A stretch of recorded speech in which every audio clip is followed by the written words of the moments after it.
Hello guys, ഇതാണ് ഞങ്ങളുടെ നാട്ടിലെ വെള്ളപ്പൊക്കം. ഇത് ചെങ്ങന്നൂർ തിരുവനന്തപുരം എന്ന് പറയുന്ന സ്ഥലമാണ്. ഞാനിപ്പം ഇവിടെ ഹെഡായതുകൊണ്ട് വന്ന് നിൽക്കുകയാണ്.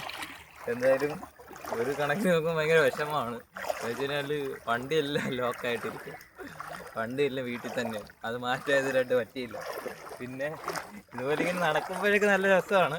പക്ഷേ എന്താണെന്ന് വെച്ച് കഴിഞ്ഞാൽ വണ്ടി ഒന്ന് സേഫ് ആക്കുമായിരുന്നെങ്കിൽ കുറച്ച്, വണ്ടിയോട് അത്ര ഇഷ്ടമുള്ളതുകൊണ്ടായിരിക്കും. പിന്നെ ഇവിടെ ഞാനിപ്പോൾ എൻ്റെ കൂട്ടുകാരോടുണ്ട്. ഞങ്ങളിപ്പം കല്ലിശ്ശേരിയിൽ നിന്ന് കേംചെറിയ ഹോസ്പിറ്റലിൽ കഴിഞ്ഞിട്ടാണ് അവിടെ നിന്ന് ഇങ്ങോട്ട് ഇതുപോലെ വെള്ളത്തിൽ കൂടെ നടന്നു വരുമായിരുന്നു. ഇപ്പം ഇത് കുറച്ച് ഫുഡാണ്. ഇതിപ്പം എൻ്റെ പെങ്ങളുടെ ഹസ്ബൻഡിൻ്റെ വീട്ടിൽ കൊടുക്കാൻ വേണ്ടി പോവുക. അപ്പോൾ അവർ അവിടെയൊക്കെ വീട്ടിൽ വെള്ളം കയറി. ഞാനെന്തായാലും ബാക്കി വീഡിയോ അവിടെ പോയിട്ട് കാണിക്കാം.